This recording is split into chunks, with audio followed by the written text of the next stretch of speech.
Baxing entendait la voix du Seigneur. Il avait l'ouïe spirituelle. Et il nous raconte qu'avant que le Seigneur Jésus-Christ vint dans sa vie, il était athée. Il disait, il n'y a pas de Dieu. Il poursuit en disant, j'avais l'habitude de me moquer de ceux qui croyaient en Dieu. Et un jour, j'entendis clairement la voix de Dieu. C'était le 16 décembre 1929. Il me dit, mon enfant, tes péchés te sont pardonnés.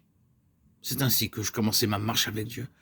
La vie de Dieu vint en moi, et lorsque cela se produisit, je connus un triple changement dans mon esprit, mon âme et mon corps. J'ai reçu un esprit vivifié, une âme éclairée et un corps purifié. Peu après, au courant du mois de janvier 1930, je me mis à lire le livre de la Genèse. Dans un seul chapitre, je trouvais toujours à nouveau les mots suivants. Dieu dit.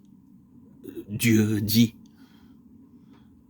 Rien que dans ce livre, je trouvais 500 fois ces mots et cette petite phrase « Dieu parle ». Dieu parle fut pour moi une bénédiction. Alors je m'écriai « Oh Dieu, parle-moi, je veux entendre ta voix. Je n'ai d'ambition pour aucune autre expérience. Le désir de mon âme est que tu me parles et que tu me montres jour après jour ton chemin. » Je croyais comme un enfant, bien que cela puisse prendre quelque temps avant d'apprendre la leçon sur l'absolue nécessité que Dieu nous parle. Le fait demeure que lorsqu'il devient réel, il nous parle. Le moment vint où, nous dit-il, je commençais à entendre quotidiennement sa voix.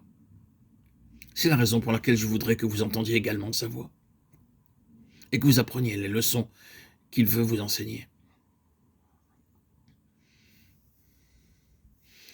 Nous allons maintenant examiner les conditions pour entendre la voix de notre Seigneur. Nous avons vu en premier lieu comment le ciel s'est ouvert au moment du baptême de Jésus-Christ. Saül est devenu Paul lorsqu'il entendit la voix de Dieu, Acte 9.4. Il vit la lumière divine et non pas celle du soleil. Il eut soudainement autour de lui une lumière très éclatante. Lorsqu'il vit la lumière, il tomba par terre. Vous ne voyez peut-être pas une telle lumière comme Saül, mais la même lumière peut agir en chacun d'entre nous sans que nous la voyions. Quand aujourd'hui on fait une radiographie, vous ne pouvez pas voir les rayons X. Pour les photographies ordinaires, il faut employer la lumière solaire ou quelque autre lumière. Mais à l'hôpital, lorsqu'on vous radiographie, on vous place dans une chambre noire.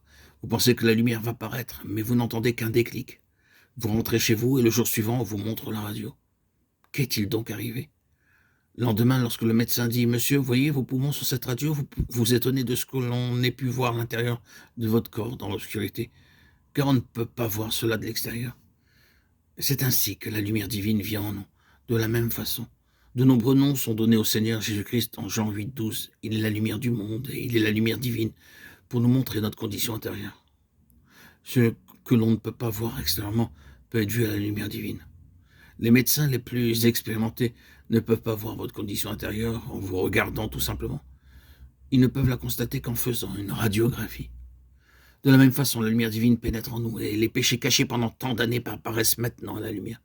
Cela m'est arrivé, nous dit frère Baxing, bien que je ne vise pas la lumière avec mes yeux naturels. C'est en lisant ce tout petit fragment de Jean 3.3, en vérité, je te le dis, que mes yeux s'ouvrirent. Je disais de la Bible, ce livre ne m'est pas destiné, mais il est pour les Européens, les Américains.